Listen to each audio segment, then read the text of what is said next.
Hi, everyone. Judge Andrew Napolitano here for Judging Freedom. Today is Monday, July 28, 2025. It's good to be back from my brief vacation. Thank you for watching. Much appreciated. Thank you for the kind notes many of you sent wanting to know where I was. Scott Ritter will be with us here in just a minute with the latest on Israel and genocide. But first, this.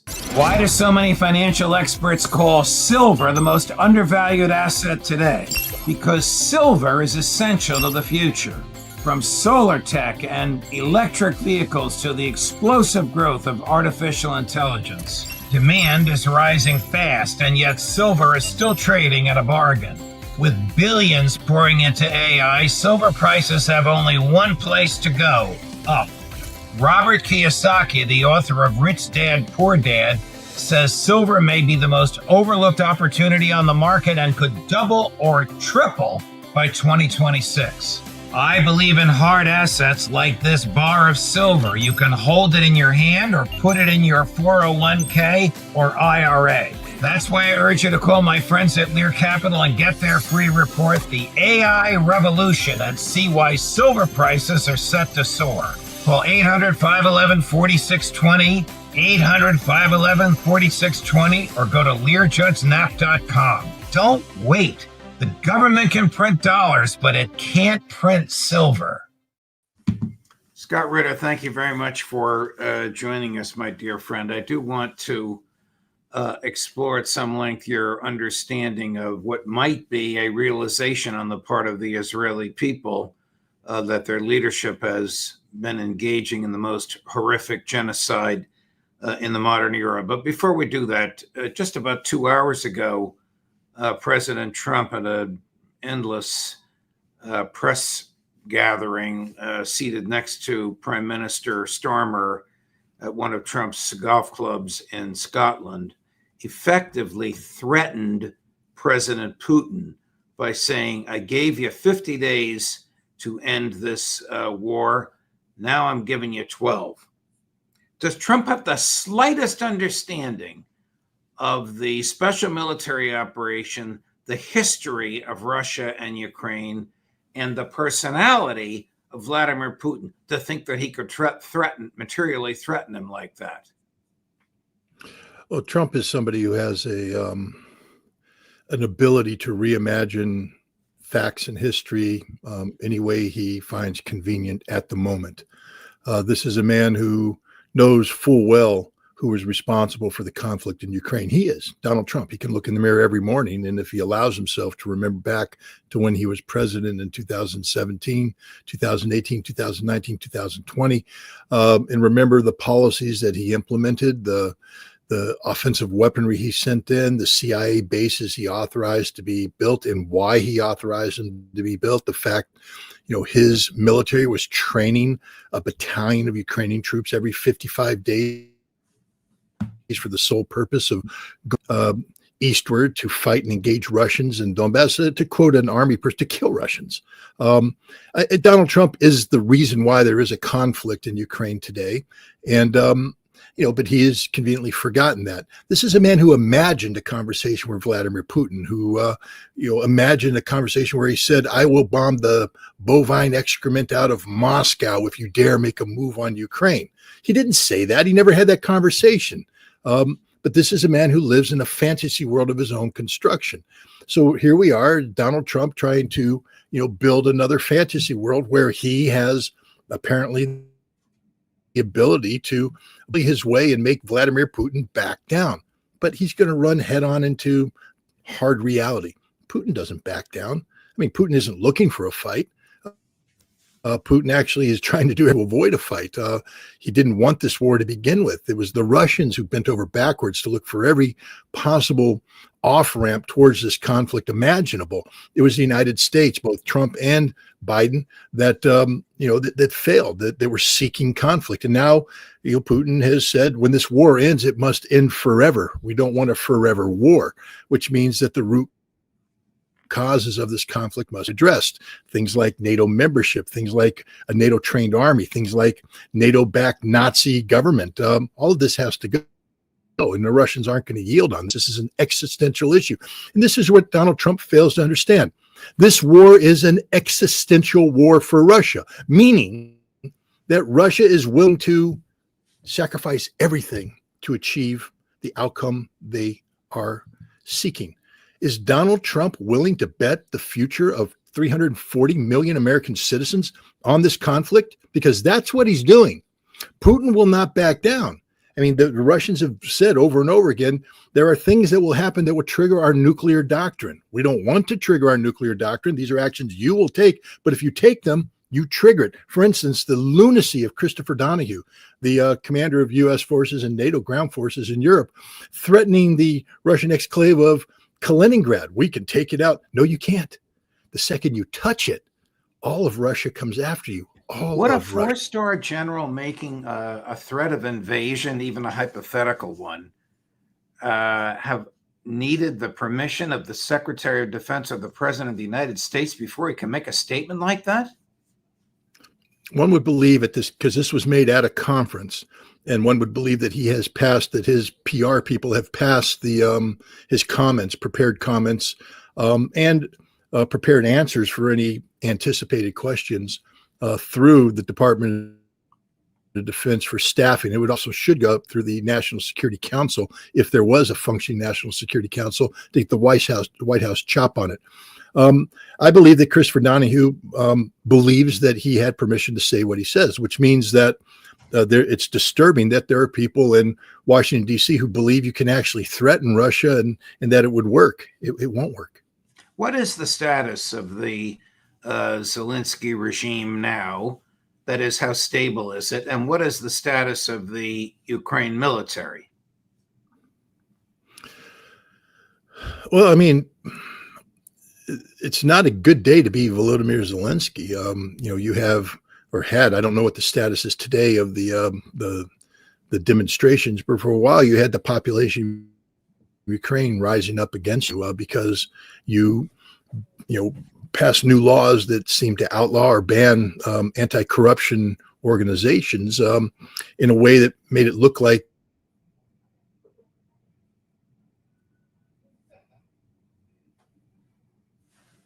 no, we're having a freeze here.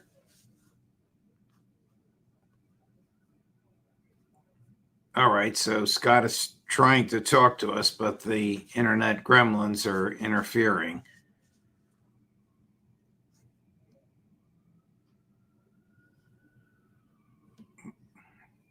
What do you want to do, Chris?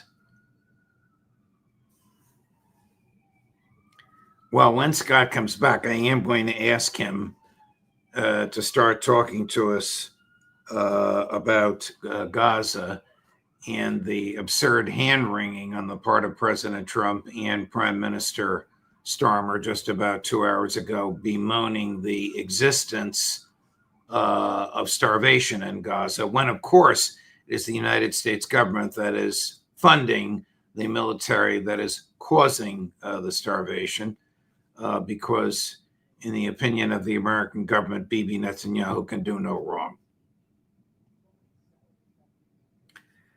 So Scott is attempting to reconnect, as I understand it, and as soon as he does, we'll resume our conversation.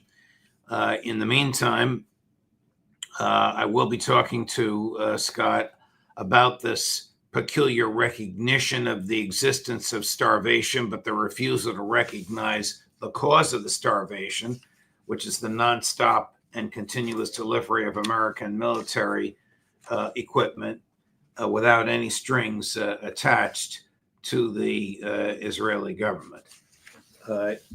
Let me play for you a clip which is from Sunday. This is Speaker Johnson and then Congressman Massey, because we're going to talk with Scott about the geopolitical implications of Epstein. So you have the Speaker of the House of Representatives complaining that Republicans and Democrats, a majority in the House of Representatives, want the House to subpoena the Epstein file. And then you have Congressman Massey defending that. So, Chris, cut number 10 and then cut number Thomas 11. Massey is suggesting that this is some sort of watershed moment. We are all on the same page trying to advance the truth, full truth and transparency. And the idea that he's suddenly so concerned about it is curious to me. He waited until President Trump was elected to bring Hypocritical? this. Seems that way to me. Well, Congressman Massey, let me turn to you. What say you? Are you being hypocritical by demanding this now and not sooner? The release of the Epstein files is emblematic of what Trump ran for and why he got the populist vote. There seems to be a class of people beyond the law, beyond the judicial system, that operates outside of all of that. And we all thought that when Trump was elected, he would be the bull in the china shop and that he would break that up and bring transparency. Frankly, it wasn't until just recently that I realized that people who were allegedly working on this weren't sincere in their efforts. And also, politics is the art of the doable. There's enough public pressure right now that we can get 218 votes and force this to a vote on the floor. Somebody should ask Speaker Mike Johnson, why did he recess Congress early so that he didn't have to deal with the Epstein issue? This is going to hurt Republicans in the midterms. The voters will be apathetic if we don't hold the rich and powerful accountable. I think when we get back, we can get the signatures required to force this to the floor. Speaker Mike Johnson should do the right thing and just bring it to the floor and not require us to force it. And he'll have a choice once we get those 218 signatures. Is he going to try and change the rules of the House of Representatives midstream or not? If he does, that becomes the vote for the American people. Congressman Khan, I'm out of time, but yes or no, will it pass? It will pass. So, in your absence, because of the power issues and the internet issues, I was speaking about the geopolitical implications of the Epstein scandal and its potential reach into international politics. But before we go there, I want to finish up on Trump and Gaza. I want to move to Trump and Gaza. How disingenuous was it for the President of the United States to be hand-wringing with the Prime Minister of Great Britain over starvation in Gaza when Trump is the principal cause of it? It's 100% hypocritical. Donald Trump, if this was a just world, Donald Trump would be labeled a war criminal, arrested, tried before an appropriate tribunal for crimes against humanity. He is not only facilitating genocide through starvation, he is the architect of genocide through starvation. This is a man who, when he first put out his insane concept of depopulation of Gaza, I thought it was just a ploy. I mean, I talked about it with you, and I said, look, he's just putting out a ridiculous ploy to get a counteroffer from people. But now he's acting on it. He's done this in collusion with the Israelis, who've straight up said that they're going to starve them, the Palestinians, out. This is American policy. This is Israeli policy. And it's criminal in the most obscene definition of the term. Donald Trump is a criminal. I mean, we can't excuse this as Americans. We simply can't excuse this, nor can we tolerate this, and yet we do. Our silence is condemning to everybody. We are starving people to death to achieve the depopulation of a region that, which the whole concept of this is in total violation of everything we stand for as a people, everything humanity is supposed to stand for collectively. This is the kind of gross criminal activity on a scale that approaches what we would expect from Adolf Hitler. Yes, I am comparing Donald Trump to Adolf Hitler. Take a look at the taking down of the Warsaw Ghetto by the Nazis back in World War II. Compare and contrast that to what's happening right now in Gaza. It's the same philosophy, same tactics, the whole thing, the brutality of it all. So no, he gets no slack on this. Donald Trump should forever be condemned wherever he walks as a war criminal who facilitated genocide of the Palestinian people through starvation. One of his supporters in the House of Representatives, I really never heard of this fellow before just the other day, Congressman Randy Fine, F-I-N-E, a Republican from Florida, actually put out on his own Twitter account, okay then, starve away.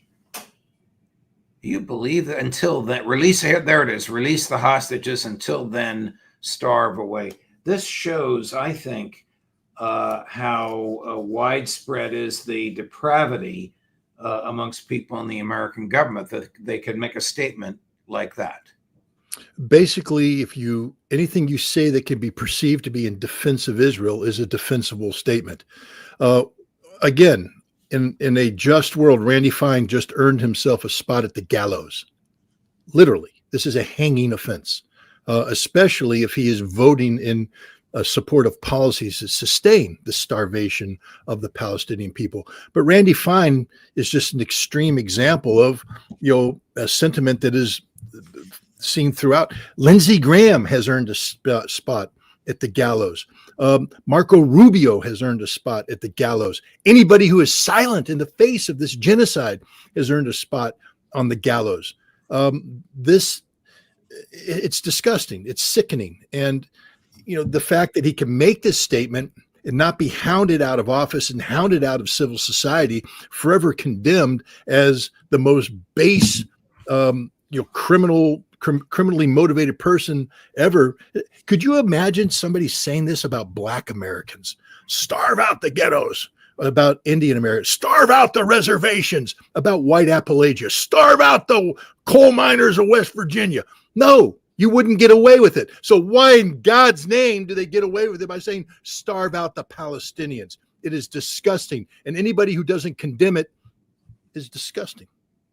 Senator Graham not only lacks a sense of morality, he lacks an understanding of history, as you'll hear in just a minute. And he advocates for an invasion of Gaza. Chris, cut number 5. I think Israel's come to conclude that they can't achieve a goal of ending the war with Hamas that would be satisfactory to the safety of Israel. And if they're going to do in Gaza what we did in Tokyo and Berlin, take the place by force, then start over again, presenting a better future for the Palestinians, hopefully having the Arabs take over the West Bank and Gaza. But I think going forward, Christian, you're going to see a change in tactics, a full military effort by Israel to take Gaza down like we did in Tokyo and Berlin. But the Russians took Berlin, and Tokyo surrendered because we slaughtered innocents by dropping atomic bombs on 2 other cities. But Senator Graham obviously has a different understanding of history. But do you believe that? He's now talking about an invasion. I believe it because this is Senator Graham, one of the worst human beings ever. I mean, the citizens of South Carolina, hang your heads in shame. This is who you voted for. This is who represents you. And he represents the United States of America. Listen to his words. Do you really support these words? Do you really support that sentiment? This is a man, he was an Air Force lawyer who on occasion, deployed overseas so he could prosecute people and get claims of being a war crime supporter, but he didn't do anything. He got medals he didn't deserve. And that's his whole approach to the military. He wears a uniform so he can parade around in a party and do whatever he wants to do in uniform, but he's not a warrior. He doesn't know anything about being a warrior, what it means to be a warrior, and what the consequences of war is to a warrior. He's talking about the invasion of Gaza. First of all, if you care about the Israeli troops, that would be the last thing you'd be asking them to do, because that's like asking German pioneers to make the final assault on the Barikati factory in Stalingrad. All right? It's a death sentence. It ain't going to happen, Lindsey, and you'd know it if you knew a damn thing about war. If you carried a weapon in your arm for one moment, humped a couple miles with 90 pounds on your back, but you've never done that, you fat perfume princess. I mean, this guy is out there talking about things he doesn't understand, and it disgusts me. But it's not just that he doesn't care about the Israelis, because he doesn't care about the Palestinians. There are civilians out there, hundreds of thousands of civilians in harm's way. It is a war crime to be talking about what, and he should know this. He's a damn lawyer. He knows what the laws of war are, and he knows that every word he says is impermissible under international humanitarian law, and is impermissible under the laws of war as instructed by the United States Judge Advocate Corps to officers such as himself. He's a disgrace as an American, a disgrace as a lawyer, a disgrace as a human being. Is there a thread between Epstein, Mossad, and Iran? The thread is what our mutual friend Gerald Celente so astutely observes. When everything else fails, when the world is collapsing around you, you take the country to war. Will Donald Trump bomb Iran to get people's minds off of the Epstein scandal? I don't know. I mean, I interviewed somebody the other day, Ryan Dawson. I think you know him. Yes. And he is very knowledgeable on the Epstein affair, more knowledgeable than I am. And Ryan makes a compelling case that the Epstein file, the Epstein, the whole Epstein saga is an Israeli intelligence activity designed to blackmail, to corrupt American politicians and then blackmail into doing things, and that the corruption crosses the aisle, Republican, Democrat. It goes into the business community, into the political and economic elite of the United States at the highest levels and in depth. It appears, I mean, circumstantial evidence, as you know, Judge, is sometimes enough to convict somebody. I don't like it, but the president, the circumstances of the way his administration has changed their tune in the way he's seeking to deflect away from the Epstein case, and the doubling down on stupidity such as threatening war with Iran, threatening war with Russia, I think reinforces the validity of Gerald Celente's analysis. Well, does Trump cheat at golf? He's the biggest cheater in golf in the world. And just so people understand the context of this, yeah, why did I ask you this? Because of a Ritter rant just a few minutes ago that captivated me, Scott. Well, I didn't want to do it. My wife keeps telling me I need to learn to hold my tongue.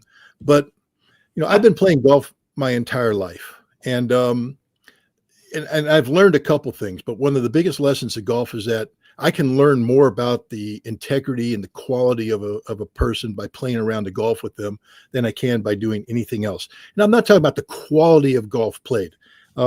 There's people I've played golf with who are single-digit handicappers who are cheaters. And if you cheat at golf, you cheat at life. That's the bottom line. Golf is a sport where the only referee is yourself. It's only you and the ball. And that ball could be in the sand trap, and only you know that your club grounded in the sand, and therefore it's a stroke. And only you can call that stroke on yourself. Donald Trump is a cheater. There's a video out where it shows one of his caddies throwing a ball down the grass, and Donald Trump walks up to it as if he found it and it's his own. That is a violation of everything golf stands for. Donald Trump has a history of winning club championships he didn't play in. People talk about how he cheats at everything. And if you cheat at golf, you cheat at life. You cheat at arms control. You cheat at diplomacy. You cheat at business deals. This man is the president of the United States, and I think it's imperative that we understand the character of this person. Because, as I said, golf isn't just a good walk spoiled, as a famous author once said. Golf is the ultimate test of a man's integrity under conditions where only he knows whether he cheated or not. Scott Ritter, thank you, my dear friend. Sorry about the little glitch we had. Thank you for jumping right back on. Much appreciated. Look forward to seeing you again soon. Thanks, Judge, and welcome home. Thank you. Thank you. All the best to you. Tomorrow, Tuesday, at 8 a.m, Ambassador Charles Freeman. At 2:30 in the afternoon, Aaron Mate. At 3:15 in the afternoon, Colonel Karen Kwiatkowski. And at 4 o'clock, Professor Jeffrey Sachs. Judge Napolitano for Judging Freedom.